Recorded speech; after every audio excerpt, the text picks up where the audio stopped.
औरतें भी बड़ी बेवकूफ होती है। रोजाना की तरह आज फिर ईश्वर का नाम लेकर उठी थी। किचन में आई और चूल्हे पर चाय का पानी चढ़ाया। फिर बच्चों को नींद से जगाया ताकि वे स्कूल के लिए तैयार हो सके। कुछ ही पलों में वो अपने सास ससुर को चाय देकर आई, फिर बच्चों का नाश्ता तैयार किया और इस बीच उसने बच्चों को ड्रेस भी पहनाई। फिर बच्चों को नाश्ता कराया। पति के लिए दोपहर का टिफिन बनाना भी जरूरी था। इस बीच स्कूल का रिक्शा आ गया और वो बच्चों को रिक्शा तक छोड़ने चली गई।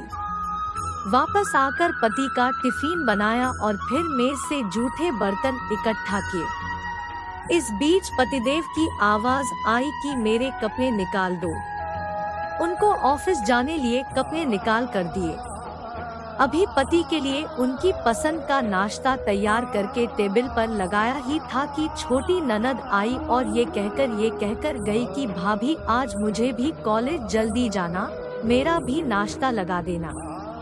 तभी देवर की भी आवाज आई कि भाभी नाश्ता तैयार हो गया क्या? अभी लीजिए नाश्ता तैयार है। पति और देवर ने नाश्ता किया और अखबार पढ़कर अपने अपने ऑफिस के लिए निकल चले। उसने मेज से खाली बर्तन समेटे और सास ससुर के लिए उनका परहेज का नाश्ता तैयार करने लगी।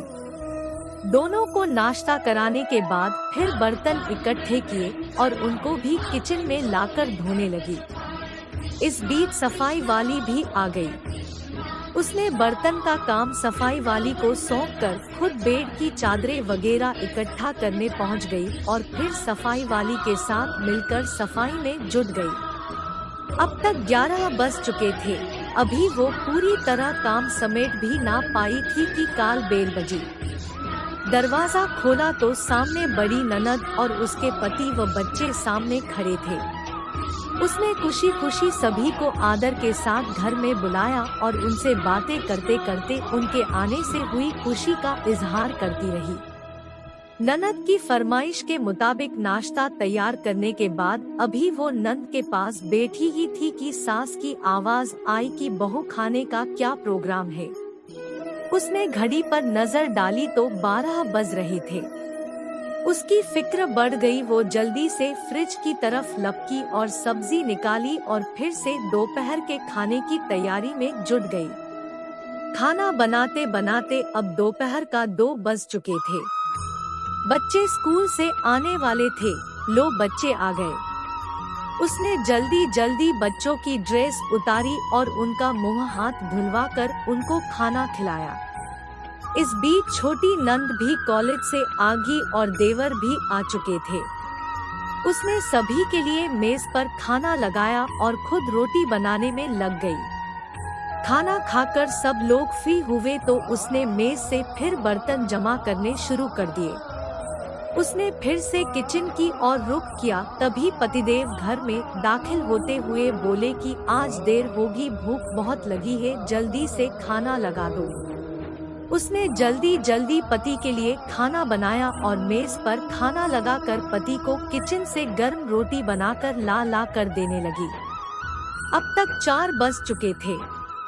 अभी वो खाना खिला ही रही थी कि पतिदेव ने कहा कि आ जाओ तुम भी खा लो।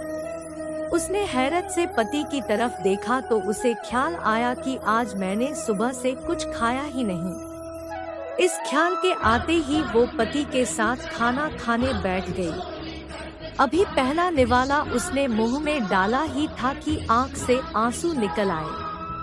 पति देव ने उसके आंसू देखे तो फौरन पूछा कि तुम क्यों रो रही हो।